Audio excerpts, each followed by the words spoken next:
안녕하세요. 교육의 진심인 아빠 원어드림입니다.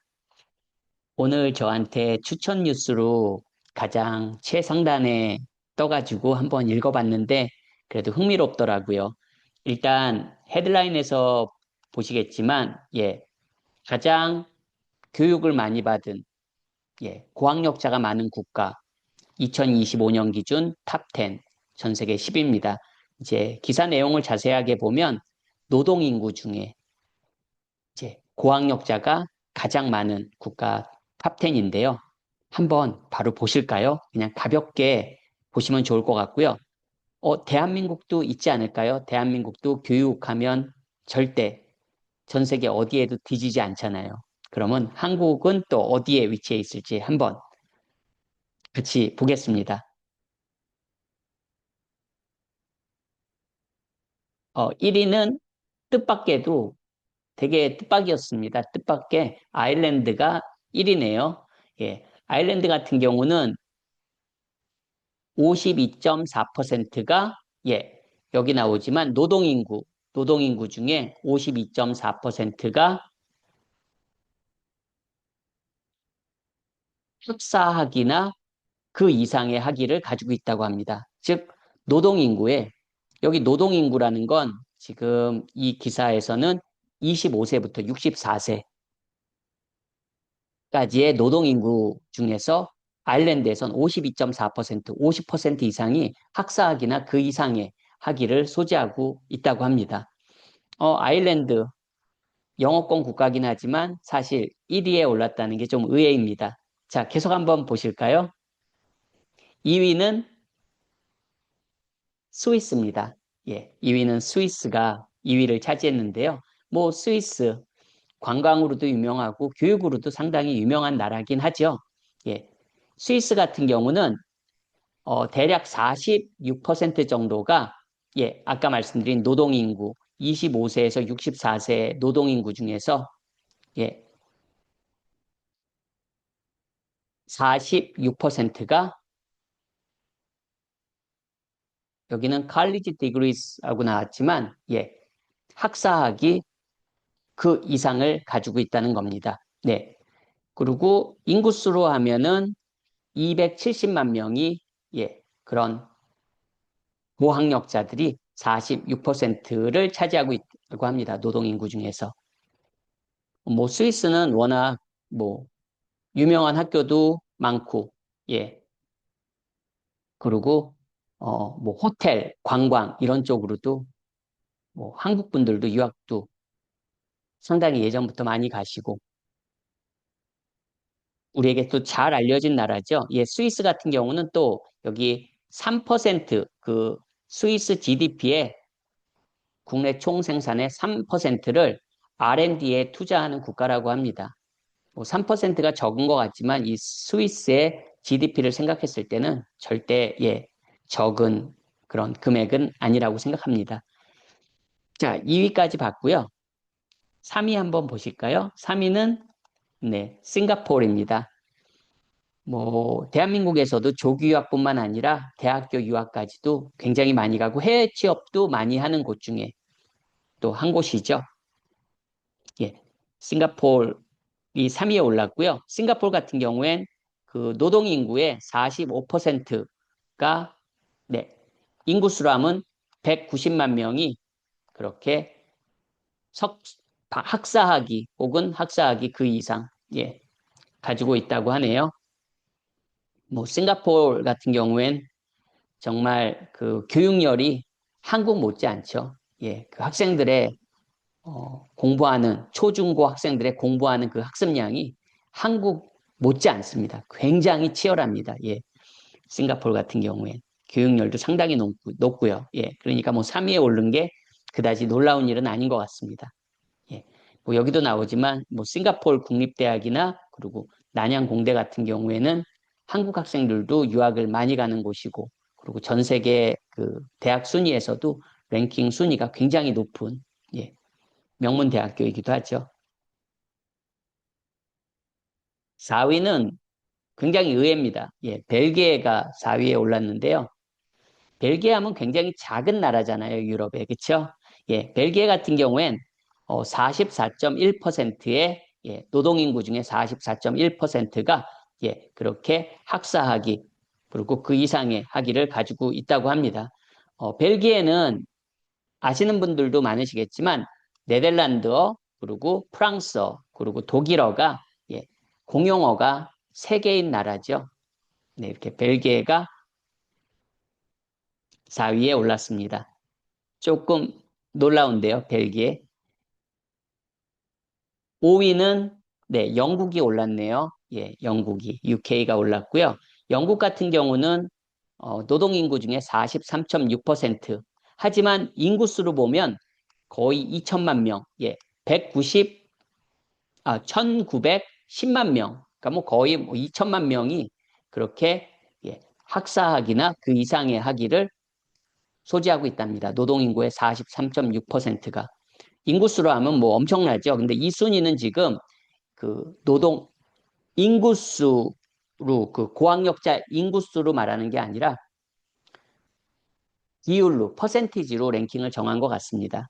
네, 그래서 영국은 5위에 올랐고요. 그렇지만 그 노동 인구수 중에 고학력자를 따지면 학사학위 이상을 따지면 뭐 1910만 명이니까 인구수는 단연 지금까지는 1등이네요. 1등이네요. 뭐 영국은 대한민국 분들도 많이 영국 유학을 가시고 저도 영국 유학을 다녀왔고요. 개인적으로. 그렇기 때문에 뭐 워낙 전 세계에서 유학생이 많이 몰리는 나라이기도 합니다. 여기도 나와 있지만 매년 50만 명 이상의 국제 학생들이 영국으로 유학을 온다고 합니다. 상당한 숫자죠. 영국은 교육과 영어, 자기네 언어, 그리고 관광, 네. 물론 뭐 금융업이나 다른 뭐 서비스업 분야도 굉장히 발달한 나라지만 이 교육으로도 상당한 국가 매출을 올리는 나라 중에 한 나라입니다. 6위는 뭐 네덜란드, 좀 의외이기도 하지만 뭐 네덜란드 유학도 상당히 한때 국내에서도 뭐 모두가 다 유학에 관심이 있는 건 아니지만 유학에 관심 있는 분들한테 굉장히 핫한 나라 중에 하나였습니다. 근데 몇 년 전에 그 주거 문제, 그러니까 집이 부족하다. 그 타겟으로 유학생을 먼저 희생양으로 잡아가지고 어떻게 보면 전 세계 최초로 유학생 때문에 이 하우징 크라이시스라고 하거든요. 주거 문제가 생겼다. 그래서 유학생들이 집을 못 구해요. 집을 못 구해서 거의 한 뭐 처음으로 최근 몇 년 전에부터 그 시발점이 된 나라 중에 하나입니다. 네덜란드. 즉 유학생이 많이 와서 주거할 공간이 없다. 살 공간이 없다. 그래서 유학생을 안 받겠다 선언한 나라 중에 네덜란드. 그런 뉴스 보신 분들도 계실 거예요. 네덜란드가 올랐고요. 네덜란드는 42%가 그렇게 인구수로 하면 480만 명이 학사학위 이상을 소지하고 있다고 합니다. 7위는 뭐 유학 얘기는 아니지만 뭐 대한민국 분들 중에 유학하면 미국을 가장 먼저 떠올리시죠. 그렇지만 뭐 지금은 노동인구 중에 고학력자 비율 순위니까요. 7위에는 미국이 올랐습니다. 미국은 40.3%가 학사학위 이상을 소지하고 있다고 나오고요. 그렇지만 인구수로 보면 완전 압도적이네요. 7,820만 명, 거의 뭐 8천만 명이 노동인구 중에 8천만 명이 학사학위 플러스 학위를 가지고 있다고 합니다. 인구수로 따지면 절대적인 1위겠죠. 뭐, 그렇지만 비율로 나왔기 때문에 40.3%이기 때문에 지금 7위에 올랐고요. 그 다음에, 아시겠지만, 뭐, 말씀드렸지만, 거의 해마다 100만 명 이상이, 100만 명 이상의, 여기 나오죠. 100만 명 이상의, 그 국제 학생들이, 미국 대학으로 학부, 석사, 박사 과정으로 이렇게 유학을 온다고 합니다. 영국의 2배네요. 50만 명인데 100만 명이면. 그리고 흥미로운 거는 이 100만 명 매년 들어온다고 하잖아요. 대학교 이상의 유학으로. 근데 전 세계에서 당연히 인구가 제일 많은 인도랑 중국이 1, 2위를 다투고 있고요. 3위가 미국으로 유학생을 많이 보내는 나라 3위가 대한민국입니다. 굉장히 놀랍죠. 대한민국의 인구가 5천만 이상이라는 걸 감안했을 때, 뭐, 인도나 중국은 워낙 인구수가 많으니까, 뭐, 1, 2, 뭐, 그냥 누구나 다 짐작할 수 있겠지만, 대한민국이 3위입니다. 미국으로 유학을 보내는 국가 중에 3위가 대한민국입니다. 아, 그만큼 한국도 교육열이 굉장히 높은 거죠. 근데 참고로 아직까지 한국은 보이지가 않네요. 지금 보셨겠지만 파리, 예, 호주거든요. 아직까지도 대한민국은 나오지 않네요. 네, 호주는 뭐 대한민국 분들도 호주로 많이 유학을 가시고 뭐 조기 유학도 가시고 네, 여행도 가시고 네, 호주는 우리랑 계절이 반대죠. 그래서 이제 지금쯤 이제 뭐 거의 추위가 이제 시작되는 예, 그런 날씨가 아닐까 생각합니다. 그래서 우리에겐 한여름이 호주에는 겨울이죠. 네, 호주 같은 경우는 39.7%가 예, 노동인구 중에 고학력자라고 합니다. 대학교 이상의 학위를 가졌다는 거죠. 그리고 인구수로 하면 690만 명이 예, 학사학위 이상을 소지했다고 하고요. 뭐 호주는 워낙 대한민국 분들에게도 알려진 나라니까요. 예, 유학도 많이 가고. 네, 호주가 8위에 올랐습니다. 음, 그리고 9위는 굉장히 의외네요. 이스라엘. 이스라엘이 뭐 유대인들의 교육열은 뭐 워낙 유명하죠. 예전 뭐 우리 뭐 어떻게 보면 탈무드부터 해가지고 하지만 예 이스라엘이 9위에 오른 건 또 저한테는 의외다 싶기도 합니다. 뭐, 역사적으로 그런 유대인들의 교육열을 보면 또 어떻게 보면 오히려 순위가 그렇게 높다고 보여지지도 않고요. 자, 여러분들은 어떻게 생각하시는지 궁금하네요. 이스라엘 같은 경우는 39.7%. 예. 인구수로 하면 굉장히 적습니다. 뭐, 이스라엘 인구수 자체가 그렇게 많지 않으니까요. 예. 220만 명이 예. 39.7%, 40% 조금 안 되는 예. 노동인구가 그 학사학위 플러스 가지고 있고요. 이스라엘 같은 경우는 어, 그 GDP의 4%를 그 R&D, 예, R&D에 투자하는 국가라고 합니다. 굉장히 어떻게 보면 아까 스위스가 3% 투자한다고 그랬는데 이스라엘도 4%면 뭐 이스라엘도 경제력이 괜찮은 국가잖아요. 그런 걸 고려해 볼 때 상당히 많은 예, 그 GDP의 4%나 R&D에 투자하는 나라니까 굉장히 예, 긍정적인 이런 면에선 예, 긍정적인 지표인 것 같습니다.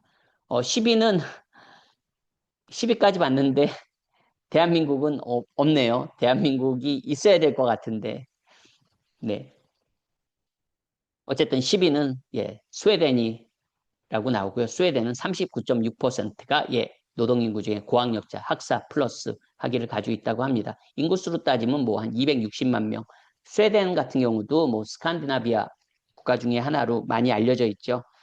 그리고 뭐 좋은 대학들도 꽤 있고요.